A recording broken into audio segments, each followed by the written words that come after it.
ماہ رمضان آج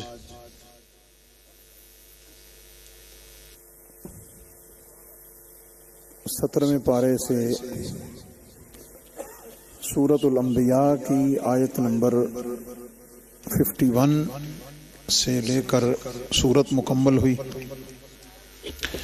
اس کے بعد سورہ حج مکمل تلاوت کی گئی۔ اس کا اختتام 17ویں پارے کے آخر پر ہوا۔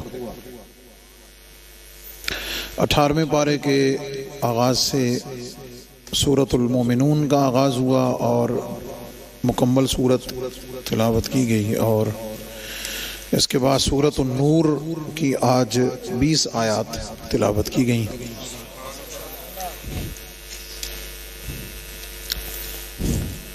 جیسا کہ سورۃ الانبیاء کے نام سے ہی ظاہر ہے کہ اس میں مختلف انبیاء علیہم السلام ان کا ذکر ہے۔ پہلے بھی گزر چکا ہے اور آئندہ بھی آئے گا، اور میں یہ بتا چکا ہوں کہ ان انبیاء کے ذکر کے اور ان انبیاء کی قوموں کے ذکر کے، ان کے انجام کے ذکر کی کئی حکمتیں ہیں، جن حکمتوں کے سبب اللہ رب العزت ان انبیاء علیہم السلام، ان کی اقوام اور ان کے احوال اور ان کے انجام پر نبی کریم علیہ السلام کو اور آپ کے ذریعے سے حضور کی امت اور تمام انسانیت کو بتا رہا ہے۔ انبیاء علیہ السلام جتنے تشریف لائے، آدم علیہ السلام سے نبی کریم علیہ السلام تک، ان کی جو دعوت ہے اس میں 4 چیزیں کامن ہیں تمام نبیوں۔ پہلی چیز دعوت توحید، کہ اللہ رب العزت کی وحدانیت اور اس کی عبادت کی دعوت ہے، اور ظاہر ہے اس کے اندر پھر شرک کی نفی ہے، بتوں کی نفی ہے، تو دعوت توحید۔ دوسری چیز دعوت توحید بذریعہ دعوت رسالت، یعنی ہر قوم کے لیے اللہ کی وحدانیت کا اقرار بواسطہ اپنے رسول کی رسالت کے اقرار۔ اس سیکوینس کو سمجھیں، اللہ رب العزت کی وحدانیت کا اقرار ہے لیکن بواسطہ اپنے رسول۔ اب حضور علیہ السلام چونکہ آخری نبی ہیں اور خاتم النبیین صلی اللہ علیہ وسلم ہیں، تو اب قیامت تک کے لیے اللہ رب العزت کی وحدانیت کا اقرار ہوگا، کیا جائے گا، لیکن بواسطہ رسالت نبی کریم صلی اللہ علیہ وسلم۔ اس کو سمجھنا ضروری ہے۔ یہ وہ پوائنٹ ہے جس میں آ کر کافی لوگ کنفیوز ہو جاتے ہیں، ٹھیک ہے؟ یعنی معاشرتی طور پر سوشلی جھگڑا، فساد، لڑائی، نفرت سے بچنا اور انسانیت کے اس قافلے کو امن محبت سے چلانا، یہ ایک الگ چیز ہے، ٹھیک ہے؟ لیکن یہ بات طے شدہ ہے کہ قیامت تک کے لیے دین حق دین اسلام ہے۔ دیگر مذاہب میں جو ان کے ہاں ان کے تشریحات کے مطابق اللہ وحدہ لا شریک، ان الوہیت کا ان کے ہاں جو تصور ہے، وہ ان کے ہاں جو ہے وہ جانے، ان کا کام جانے، ٹھیک ہے؟ جب وہ ڈسکشن میں، ڈیبیٹ میں آئیں گے تو پھر بات اور ہوگی، لیکن جو راہ ہدایت ہے، جو صراط مستقیم ہے، جو راہ نجات ہے، وہ صرف اور صرف راہ اسلام ہے. اور جب راہ اسلام کہیں گے تو بواسطہ رسالت مآب صلی اللہ علیہ وسلم، دعوت توحید اور دعوت رسالت. تیسری چیز دعوت تربیت، دعوت اصلاح. یہ تیسری چیز ہے کہ محض توحید و رسالت کا اقرار مطلوب نہیں ہے، بلکہ اب اس کی قبولیت، اس کے تسلیم کرنے کے بعد اب پھر اپنی زندگی کو، اپنی خواہشات کو، اپنے معاملات کو اس طریقے پر ڈھالنا ہے جو طریقہ اللہ کا بتایا ہوا ہے اور جو نبی پاک صلی اللہ علیہ وسلم کا بتایا. یہ دعوت اصلاح ہے. اور یہ بھی یاد رہے کہ اخلاق کا کوئی معیار جو مرضی گھڑ لے، اگر وہ اخلاق مصطفیٰ کریم صلی اللہ علیہ وسلم سے مستنیر نہیں ہے تو وہ اس کی اپنی تشریح ہو سکتی ہے. اخلاق حسنہ وہی ہے جو بمطابق اسوہ مصطفیٰ کریم. ٹھیک ہے. اچھا، اسی طرح انسانیت کی خدمت بہت اچھی بات ہے، کرنی چاہیے، لیکن انسانیت کی خدمت کی کوئی من مانی تشریح کر لینا جو نبی پاک علیہ السلام کے اسوہ اور خدمت کے اگینسٹ ہے، وہ کوئی اپنی ہو سکتی ہے. حقیقی معنوں میں خدمت انسانیت وہی ہے جو محبوب کائنات صلی اللہ علیہ وسلم نے کر کے دکھائی. اور جیسے میں کئی دفعہ کہہ چکا ہوں کہ اب تو پوری دنیا میں جو بسنے والے انسان ہیں، اسپیشلی جو مسلمان ہیں، کہ جو تھکتے نہیں تھے ان کے گن گاتے ہوئے، ان کے ترانے پڑھتے ہوئے. جیفری کی ایپسٹینز فائل کھلنے کے بعد جو ہے نا، اب تو سمجھ جانا چاہیے کہ یہ سارے کے سارے منافق ہیں اور دوغلے ہیں. ٹھیک ہے. اور ظاہر باطن ایک، قول عمل ایک، سیرت بات ایک، وہ صرف ایک ہی ہستی کی گزری ہے اور وہ ہستی نبی پاک صلی اللہ علیہ وسلم. باقی سب ایسے ہی ہے. ٹھیک ہے. تو تیسری چیز دعوت توحید، دعوت رسالت، دعوت اصلاح و تربیت. اور چوتھی چیز دعوت قبولیت، عقیدہ آخرت.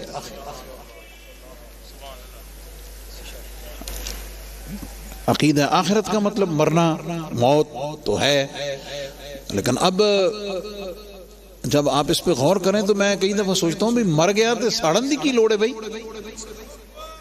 ایک سوال ہے نا بھائی، جلانے کی کیا ضرورت ہے؟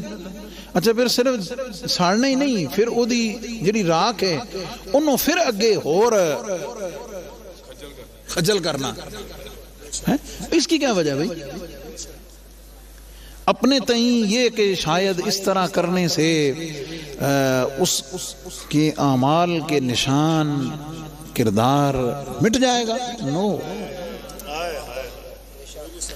یہ پیچھے سورہ بنی اسرائیل میں گزرا ہے نا، وہاں پہ اللہ تعالیٰ نے فرمایا عقیدہ آخرت کے ضمن میں کہ قُلْ كُونُوا حِجَارَةً أَوْ حَدِيدًا أَوْ خَلْقًا مِمَّا يَكْبُرُ فِي صُدُورِكُمْ، کہ تم تو گوشت پوشت کے بنے ہوئے ہو نا، اور تم سوچتے ہو کہ یہ دوبارہ کیسے بنے گا. اللہ کریم فرما رہا ہے کہ تم پتھر کے بن جاؤ، تمہارے نزدیک پتھر بڑا سخت ہے. او حدیدن، یا لوہے کے بن جاؤ، تمہارے نزدیک لوہا بڑا سخت ہے. او خلقا مما یکبر فی صدورکم، تمہارے علم، سوچ، خیال، تصور، ریسرچ میں اور جو کوئی سخت سے سخت چیز ہے نا، بن جاؤ جنہ مرضی بننا. کیا مطلب؟ اللہ تعالیٰ نے تمہیں زندہ کرنا ہے،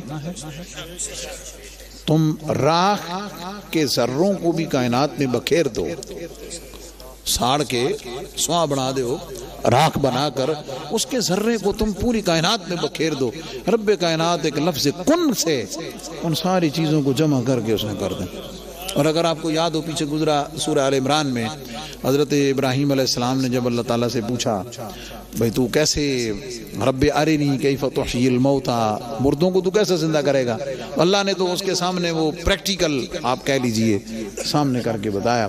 4 پرندے لیے، فخذ 4 من الطیر، 4 پرندے لیے، فرمایا اب ان کو ذبح کرو، ان کا گوشت مکس کرو، مکس کر کے 4 الگ الگ پہاڑوں پہ رکھو، اس کے بعد ایک ایک کو آواز دو تو تم دیکھو گے کہ وہ کیسے ہوا میں ان کے گوشت پوشت اڑتے ہیں، الگ الگ کیسے ہوتے ہیں، ہڈیوں پہ کیسے چڑھتے ہیں، اور وہ کیسے اپنی اپنی آواز نکالتے ہوئے تیرے پاس آتے ہیں. میں ایسی طرح فرمایا جیسے یہ پرندے تیری آواز پہ بھاگتے ہوئے یاتین کا سایہ، فرمایا اسی طرح جب ہم حکم کریں گے تو آدم علیہ السلام سے لے کے اس روئے زمین کے آخری انسان تک تمام کے تمام بھاگے ہوئے ہماری خدمت میں آ جائیں. تو یہ سورۃ الانبیاء میں اور سورۃ المومنون میں 2 جو صورتیں گزری ہیں، اور سورہ حج میں بھی عقیدہ توحید اور ضمناً عقیدہ رسالت، ذکر انبیاء اور عقیدہ آخرت جو ہے ان پر خاص طور پہ ذکر اور ان پہ زور دیا گیا ہے. اچھا، اس میں 2 چیزیں، ایک تو جو انبیاء علیہ السلام خصوصاً حضرت ابراہیم علیہ السلام نے اور نبی کریم علیہ السلام کی سیرت پاک سے بھی اس کے شواہد ملتے ہیں، وہ یہ ہے کہ ان کو اس عقیدے پر قائل کرنے کے لیے، کنونس کرنے کے لیے ڈائلاگ کا طریقہ بھی اختیار کیا ہے نا، مکالمے کا طریقہ بھی اختیار کیا. جب نمرود سے سامنے مکالمہ ہوا، سمجھ آ گئی، تو اس نے کہا بھی تیرا رب کون ہے؟ اس نے کہا کہ ربی الذی یحیی و یمیت، میرا رب وہ ہے جو زندہ کرتا ہے اور مارتا ہے. اس نے کہا قلا انا احیی و امیت، اور میں کم تے میں بھی کر سکنا. سمجھ آ گئی. اس نے اپنے ناقص عقل میں اس کی تشریح یہ سمجھی ہوئی تھی. اس نے ایک موت کے قیدی کو کہا کہ چل تو آزاد ہے، اور جو بے گناہ تو پھڑ کے ان قتل کر. مہر آئے ہائے ہائے. حضرت ابراہیم علیہ السلام سمجھ گئے کہ بھئی اس کا جو مینٹل لیول ہے نا وہ بہت موٹا ہے. سمجھ آ گئی. اس لیے کہ اس کو اس کے اقتدار نے، اس کے پیسے نے اور اس کے پروٹوکول نے اس کے دماغ کو خراب کر دیا ہے. آپ نے پھر نہ تھوڑی سی انداز بدلا، انداز بدل کے فرمایا کہ میرا رب وہ ہے جو سورج کو مشرق سے نکالتا ہے. سمجھ آ گئی. اور مغرب میں غروب کرتا ہے. پھر تیرے کو ہے تو پھر تمہیں دولت کر لیتا. فبہت الذی کفر. میرے استاد دا پنجابی ترجمہ کر دے سی وہ میں نہیں کر سکتا. سمجھ آ گئی. وہ مناسب نہیں، دنیا سن رہی ہے. سمجھ آ گئی. سادہ سا مطلب ہے کہ وہ نہ پھونت تھل گیا، ہاں بالکل مبہوت ہو گیا بھئی یار ہن میں کی کرنا. ٹھیک ہے. تو یہاں پہ حضرت ابراہیم علیہ السلام سورۃ الانبیاء میں ایک تو مکالمہ اور ڈائلاگ کے ذریعے سمجھایا، دوسرا اور ایک اور طریقہ اختیار کیا. وہ یہ تھا کہ وہ قوم بتوں کی پوجا کرتی تھی، بت خانہ ان کا بنا ہوا. سمجھ آ گئی. وہ باہر گئے سارے اپنے میلے ٹھیلے پہ، تو حضرت ابراہیم علیہ السلام بت خانے میں گئے تو وہ نہ جاتے ہوئے مٹھائیاں بڑے بڑے ساری بتوں کے سامنے رکھ کے گئے ہوئے تھے. سب سے پہلے تو ابراہیم علیہ السلام جب گئے اور جا کر ان سے فرمایا بھی یار تسی کھاندے کیوں نہیں؟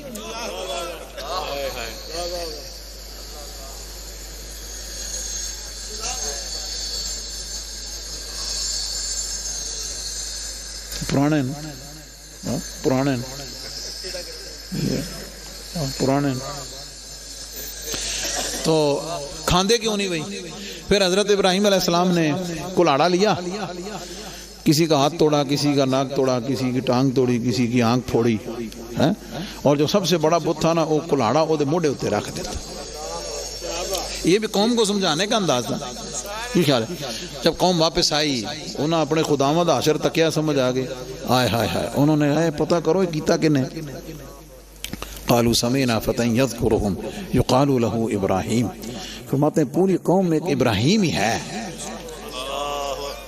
جو ان کو مانتا بھی نہیں ہے اور ایک وحدہ لا شریک خدا کی دعوت دیتا ہے.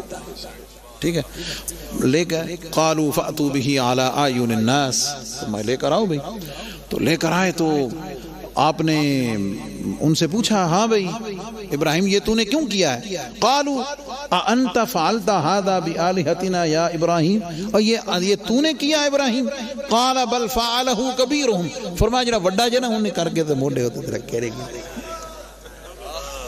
کیا یہ کیا ہے؟ یہ بھی ایک سمجھانے کا انداز ہے، سمجھ آئے گا؟ فرمایا کہ تم ان کی عبادت کرتے ہو، افتعبدون من دون اللہ ما لا ينفعكم شيئا ولا يضركم، فرمایا جنہاں نہ نفع دے سکتے نہ نقصان دے سکتے، اُفِّل لَكُمْ وَلِمَا تَعْبُدُونَ مِن دُونِ اللَّهِ، فرمایا افسوس تو اڈے تے بھی دے انہاں تے بھی جنہ دی تساں پوجا کر دے۔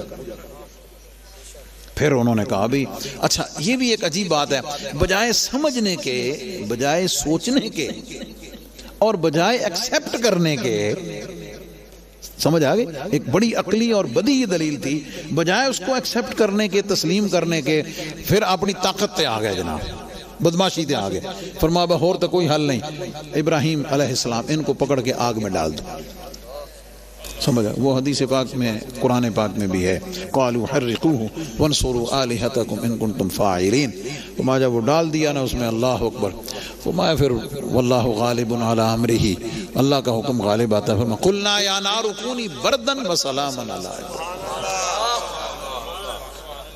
ابراہیم علیہ السلام کا اللہ پہ بھروسہ، اللہ پہ توکل، اللہ پہ یقین، اللہ سے محبت، اللہ کے دین کے لیے اخلاص، محبت اور محنت، سمجھ آ گئی؟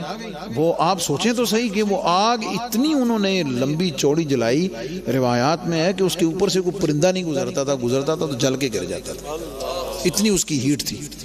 جب اس میں پھینکا تو اللہ رب العزت نے اپنے کرم سے محفوظ رکھا اور آگ آپ کے لیے گل و گلزار ہو گئے۔ تو بجائے اس کے کہ قوم تسلیم کرے، قوم مانے، سمجھ آگئی، او ہور پاسے روجتا پاسے ٹوچان، یہ بھی ایک دعوت و تبلیغ کا اسلوب ہے، ٹھیک ہے؟ اور اس میں جو حق کی بات کرنے والے ہیں، قرآن کی آیت میں شان رمضان، رمضان رمضان رمضان،